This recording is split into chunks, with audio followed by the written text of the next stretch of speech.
guys. Hello.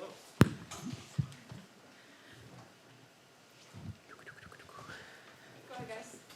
So first half, you guys were a little bit back and forth, Yeah. and then you guys like full guns blazing in this third quarter. Just what was said at halftime? To be honest, you got to give LA a lot of credit in that first half. They're a young, athletic team that, no matter what their record is, knowing Kurt, they play hard. They play together on the offensive end, which sometimes makes it tough to guard. And in the first half, we didn't do a very good job, and in the second half, we just talked about being a little bit more solid on the things that we've worked on throughout the week.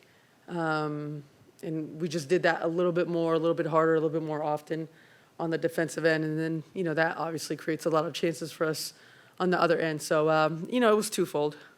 Coach said, that, and even BG said, maybe one step slow. But in the first quarter, I know they shot an insane 62% from three. You guys shot 45% from three.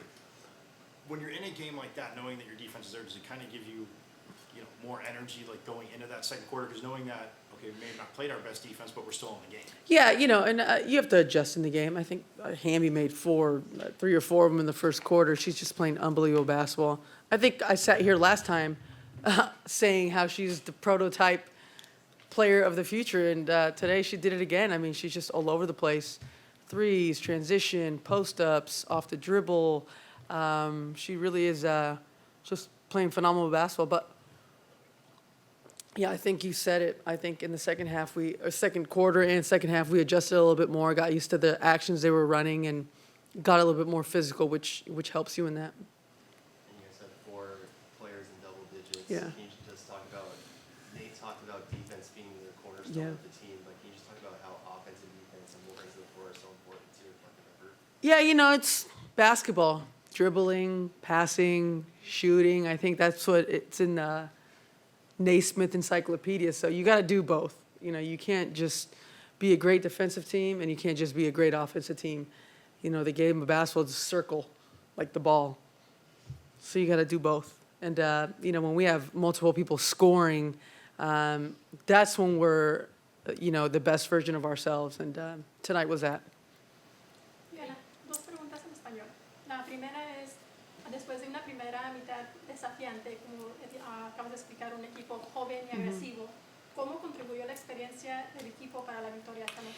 Y a veces pasa cuando juega equipo, como dijiste, jóvenes con mucha energía, y jugaron re bien en el primer tiempo Los Ángeles, y después en el segundo tiempo, con la experiencia que tenemos, lo calmamos un poquito, hablamos un poco el medio tiempo de unas cuantas cosas que podíamos cambiar, hacer un poco más fuerte, y en el segundo tiempo lo rendió. Y la segunda pregunta, continúas rompiendo récords, eres una de las jugadoras más destacadas en la liga. ¿Qué pasa por tu mente? ¿Tiene algún efecto en tu estilo de juego a la hora de salir a la cancha? Y bueno, te preparas todo el año para esto, para la temporada, todas las prácticas, todas las sesiones de pesa, de terapia, y a mí todavía me encanta cuando empieza el partido, esa sensación de competir contra el otro equipo, competir con tu equipo, todas esas cosas todavía me da mucho orgullo, y me encanta jugar el deporte todavía. Gracias. Sin nada. Diana, of all the coaches you've played for in your career, what sets Nate Tibbetts apart from the rest? He's just a different breed. I think you can tell, and when you're around him, you can feel all his experiences as a coach. And I think it's culminated in him, being in this place right now. He just has a way of communicating with us in different ways. Every time we need something, it seems like he knows what to say. And, that's an attribute that he's honed for all those years coaching, hundreds of teams and players. And he's really given us a different mindset of how to approach the game. And it's been amazing.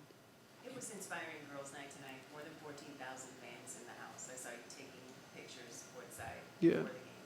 Unbelievable. You're an inspiration to so many. Who inspires you today? I find inspiration in a lot of different ways, in a lot of different people. And I think, Sin, you said it. That was me 20 years ago at Sparks games at the Great Western Forum.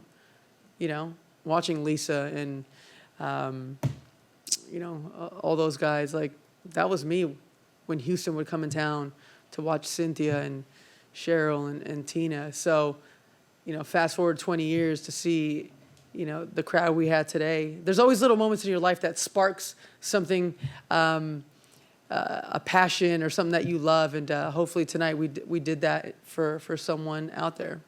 You talk about communication and you talk about inspiration. So what you do in execution, it seems like Natasha does just in energy. Yeah. How does that recipe work for this team? Yeah, I mean, you have to have a balance of everything. I mean, you can't, there's a reason why certain teams fit well together. You can't have too much of one thing. You can't have, too little of something else. And what she brings to the table is an intangible that it supersedes skill. It's a passion. It's an energy of being selfless that I think sometimes is overlooked because we're so just programmed to look at a box score. But there's so many things that affect a basketball game that have nothing to do with dribbling and passing and shooting. And she is really the heartbeat of our team. And you may have answered this before, but how are you able to pull that all together in 17 games? Yeah, I mean, everything happens quick in this league. We don't have an 8-month season where we can say, oh, we've just hit January and we have another, this is what it is. We're 17 games in. I think we've been whole for 6 or 7 games with Beck and BG back. So, I mean, we're still evolving. We're still working through things. And that's what the season is. It's about playing games and learning from them, coming back and trying to find solutions. And, we've been able to do that. We'll have with Michael Vopel on Zoom.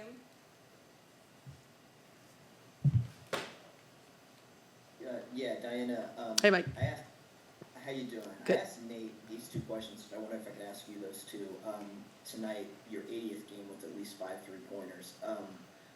I know the three's always been a huge part of your game, but to still be able to shoot at that level, the way you are, if you can just sort of talk a little bit about that. And then facing a team as young as Indiana, you mentioned you've faced young teams already this season. Is there anything in particular you can do to sort of make your experience be a deciding factor in a game like that? Yeah, I think the first question, I've always shot a lot of threes, but I think as you evolve, get older, you kind of have to find different ways to leverage what you're really good at. And, I've really taken a step back and tried to figure out how do I make the game easier for myself and, for my teammates and, catch and shoot threes, quick rips. So rim and three are the 2 things that, make the game easier for you and your teammates. So those are the 2 things that, when I'm playing a game, I try to seek those things out and go from there. Yeah, and with young teams, obviously Indiana's another just super talented young team, that's going to come in here and play well. I mean, the beauty about being young is, you don't know any better. You can play carefree and you can just go into these buildings and let it fly.